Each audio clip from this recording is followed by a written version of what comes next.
مجھے شرمندگی ہوتی ہے اسپیکر صاحب کہ ہم وہ خواب اور کدھر بکرا منڈی بنی ہوئی ہے ایک لوگوں کو خریدنے کے لیے اور سب کے سامنے.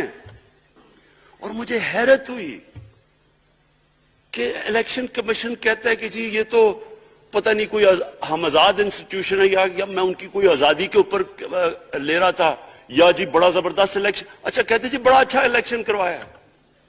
یہ مجھے اور اس سے تو مجھے اور صدمہ ہوا ہے کہ اگر یہ الیکشن اچھا آپ نے کروایا ہے تو پتہ نہیں برا الیکشن کیا ہوتا ہے. شرم آئے گی آپ کو کہ جو ہمارے ملک میں ہو رہا ہے. آپ کو افسوس ہوگا کہ ہم وہ کس کی امت ہیں, ہم کس کی امت ہیں, کس کے نام پہ پاکستان کا مطلب کیا لا الہ الا اللہ, اس پہ یہ ہمارا ملک بنا تھا. اور آج دیکھیں ایک کرپٹ آدمی, دنیا میں ثابت کیا ہوا کرپٹ آدمی آصف زرداری, دنیا میں اس کے اوپر لکھا ہوا کہ مسٹر 10%, مضمون لکھے ہوئے ہیں, فلمیں بنی ہوئی ہیں اس کے اوپر. اور اس ملک میں لوگ کہیں جی ایک زرداری سب پہ بھاری, کیا کہ وہ رشوت دیتا ہے اس لیے سب پہ بھاری ہو گیا. کیا یہ ہمارا ملک؟ دوسری طرف دیکھیں, دوسری طرف یہاں بیٹھے ہوئے ہمارا لیڈر نواز شریف, اور نواز شریف ایک ڈاکو, ملک کو 30 سال سے لوٹ کے ملک سے باہر بھاگا ہوا ہے, جھوٹ بول کے باہر بھاگا ہوا ہے. سارے ملک کے سامنے ہمیں کیبنٹ میں ہم نے 6 گھنٹے میں بتایا جی اس کو یہ بھی بیماری ہے, اس کو یہ بھی بیماری ہے, اس کو یہ بھی بیماری ہے, وہ شاید وہ جہاز پہ بھی نہ چڑھ سکے, وہ شاید مر جائے گا. شیرین کے آنسو آ گئے کیبنٹ میں, اور شیرین کے آنسو آنے آسان کام نہیں ہے اسپیکر صاحب.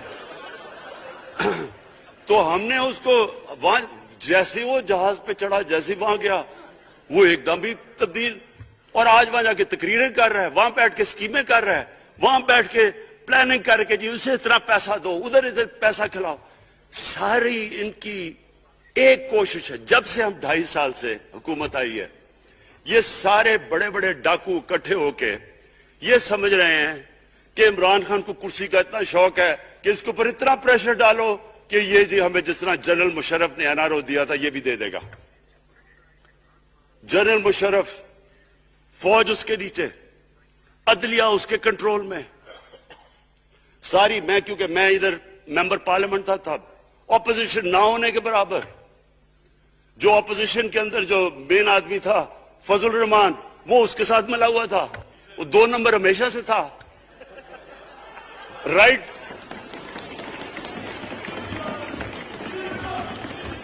اور وہ آدمی جس کے پیچھے امریکہ ان کی جنگ لڑ رہا تھا, سب کچھ وہ ان کے پریشر میں آ کے ان دونوں کو این آر او دیا. اور اتنا بڑا اس ملک کے اوپر اس نے جرم کیا ہے. ان دونوں نے آ کے این آر او لے کے دونوں ہاتھوں سے ملک لوٹا. اس کے بعد دونوں نے اس ملک کے اوپر 4 گنا زیادہ قرضہ چڑھایا اسپیکر صاحب. 6,000 ارب سے ہمارا قرضہ جو ٹوٹل لائبلٹیز 30,000 ارب پہ پہنچا دی. آج ہمارے اوپر کیا مسئلہ ہے؟ ہمیں یہ قرضوں کی قسطیں دیتے ہوئے بیچارے لوگوں کے اوپر بوجھ ڈالنا پڑتا ہے. یہ جو مہنگائی ہے اس کے بعد میں بعد میں بات کرتا ہوں, لیکن میں پہلے یہ بات کمپلیٹ کر لوں کہ دیکھیں اسپیکر صاحب, میں یہ 2.5 سال سے تماشے دیکھ رہا ہوں. یہاں پہلے دن پرائم منسٹر بن کے پرائم منسٹر تقریر کرنے جا رہا ہے, کھڑے ہو کے تقریر نہیں کرنے دی. کیوں تقریر نہیں کرنے دی؟ کیونکہ ان کو پہلے دن سے ڈر تھا کہ یہ ہمارے جو کرپشن کے کیسز یہ معاف نہیں کرے گا. کرپشن کے کیسز ہم نے نہیں بنائے تھے اسپیکر صاحب, یہ سارے ان کے دور کے کیسز بنے ہوئے ان کے اوپر. آپس میں تو ان کا مکا تھا, اپنا نیب کا چیئرمین آپس میں مل کے کیسز ان کے بند کر رہا ہے. عدلیہ اس وقت کی عدلیہ وہ ان کے ہاتھ میں تھی, ان کو تو مسئلہ ہی کوئی نہیں تھا. وہاں $60 ملین آصف زرداری کا سوئٹزرلینڈ میں پڑا ہوا ہے, وہ جج کہہ رہا ہے کہ واپس لے کے آؤ. وہ یوسف رضا گیلانی جو یہاں سے سینیٹر بنا ہے, وہ پاکستان کا $60 ملین پڑا ہوا ہے سوئٹزرلینڈ میں, وہ جج کہہ رہا ہے کہ واپس لے کے آؤ. وہ کہتے نہیں جی میں نہیں خط لکھتا. بھئی آپ کے باپ کا پیسہ تھا، پاکستانی قوم کا پیسہ تھا، اس کے اوپر وہ ڈسکوالیفائی ہو جاتا ہے. وہ ایسے پھر ہے جس طرح نیلسن منڈیلا کا ڈسکوالیفائی ہو گیا. جب اس طرح کے الیکشن ہوں گے کہ کھل کے پیسہ چل رہا ہے اور ہم کہیں گے نہیں جی وہ پٹواری کیوں پیسے لیتا ہے، تو وہ تھانے دار کیوں پیسے لیتا ہے، وہ سرکاری نوکر، وہ تو بیچارہ جو نچلا طبقہ ہے وہ تو واقعی جس طرح شیخ رشید نے کہا ہے مہنگائی جو بڑی ہے بیچارے لوگوں کی تنخواہ میں گزارا نہیں ہو رہا. ان کو ہم کہہ رہے ہیں کہ آپ بالکل ایماندار بنیں. اور یہ جن کا اتنا ان کے پاس پیسہ ہے اسپیکر صاحب، میں آپ کو یقین سے کہتا ہوں ان کو خود نہیں پتا کہ ان کا کتنا پیسہ باہر پڑا ہے. اتنا 30 سال سے چوری کر رہے ہیں یہ پیسہ، اور 30 سال سے پیسہ چوری کر کے اب ان کی کوشش یہ ہے کہ عمران خان کے اوپر پریشر ڈالو سارے چور مل کے کہ جی کبھی ہم گورنمنٹ گرا دیں گے، کبھی ہم وہ نکلاتے ہیں. انہوں نے سمجھا کہ اب عمران خان قابو آ گیا، اب تو یہ ڈر کے فیٹف کی بلیک لسٹ سے اب تو جناب ہمیں یہ 34 سکے سائن کر کے تو نیب کو ختم کر دے گا. مطلب یہ کہ صرف ان کی چوری کے کیسز ختم ہو جائے، بس 1 پوائنٹ ایجنڈا ان کا. اور میں نے آپ کو پہلے دن یہاں سے کہا تھا، پہلے دن یہاں کھڑے ہو کے میں نے کہا تھا کہ ان کا صرف 1 پوائنٹ ایجنڈا. میں ان کو جانتا ہوں جب یہ سارے اپوزیشن میں میرے ساتھ تھے. ان کا صرف ایک خوف ہے کہ یہ این آر او نہیں دے گا، لہٰذا اس کو اتنا بلیک میل کرو. اور اب فیٹف کے اوپر تو یہ پھنس گیا ہے تو اب اس سے لے لو، اس سے کنسیشن لے لو تاکہ نیب ختم ہو جائے. اب سوچیں کیا ان کو ملک کا فکر ہے؟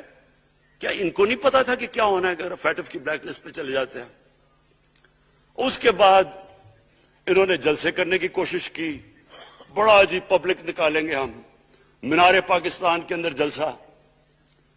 مینار پاکستان کا یہ جانتے نہیں. دیکھیں ان کے بھی آ گئے ایک شہزادہ ایک شہزادی جنہوں نے زندگی میں کبھی کام کیا نہیں ہے، نہ ان کو پتہ ہے کہ سٹرگل ہوتی کیا ہے.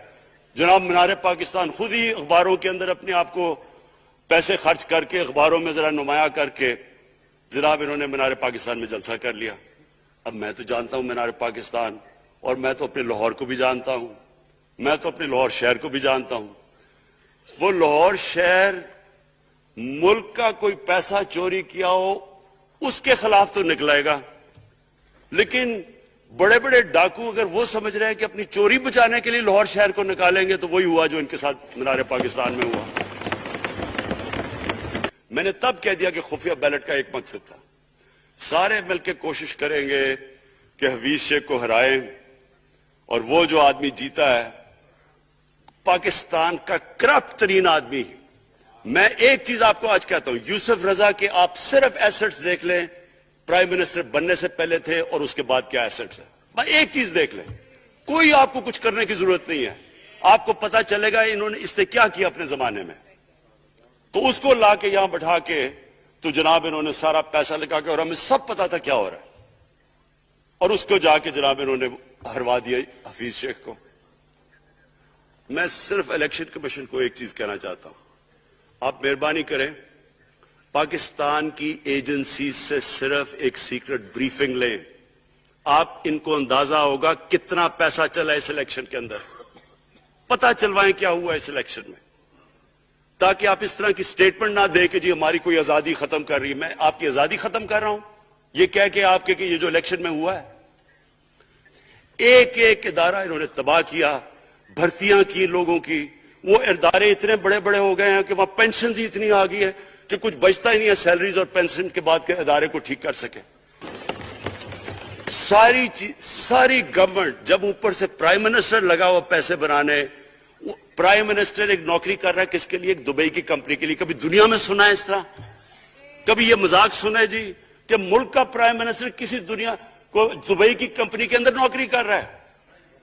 ادھر سے یہاں ڈیفنس منسٹر ان کا، فورن منسٹر، وہ دبئی کی کمپنی سے نوکری کر رہا ہے. اور وہ ایک انٹیریئر منسٹر، وہ کوئی سنا ہے سنتری بنا ہوا تھا کسی سعودی عربیہ کی کمپنی میں، مجھے نہیں پتا. کبھی یہ سنا ہے یہ ملک سے کسی ملک سے ایسا مذاق ہوا ہے؟ یہ سارے طریقے تھے اس ملک سے پیسہ منی لانڈر کر کے بجانا. آج مجھے یہ بتائیں میں یہ جو سارے ہماری اپوزیشن ہے میں ان سے سوچتا ہوں, میں کئی دفعہ ان کی شکلیں دیکھ کے پوچھتا ہوں ان سے کہ کیا آپ واقعی سمجھتے ہیں کہ آپ دونوں کے لیڈر ایماندار ہیں؟ کیا یہ واقعی سمجھتے ہیں کہ ان کی جو یہ دولتیں بڑی ہیں یہ ایمانداری سے بنی ہیں؟ یعنی کیا ان کو کوئی ملک کی فکر نہیں ہے کہ یہاں کا پیسہ کیا ان کے بیٹے ہیں؟ میں ضرور یہ بتائیں, 3 دفعہ ملک کا پرائم منسٹر, اس کے دونوں بیٹے باہر بیٹھے ہوئے ہیں.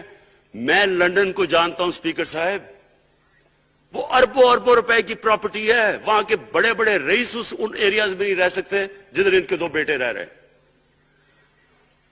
ملک سے بھاگ گئے جی, ہم پاکستانی شہری نہیں ہیں. کیوں پاکستانی شہری نہیں؟ کیوں یہاں بتا ہی نہیں سکتے کہ وہ پیسہ کدھر سے آیا جو انہوں نے اتنی بڑی پراپرٹیز لی ہوئی ہے. اور یہ کچھ نہیں ہے جو انہوں نے بینامی پراپرٹیز لی ہوئی ہے. کسی کو اندازہ ہی نہیں ہے ان کا کتنا پیسہ باہر پڑا ہے. زرداری کے پاس کیا تھا پہلے, اس کی جو باہر پراپرٹیز ہے. تو کیا ان لوگوں کو نہیں پتا کہ اس ملک کا پیسہ چوری کر کے یہ باہر لے کے جا رہے ہیں اور یہ پھر بھی ان کی سپورٹ کر رہے ہیں؟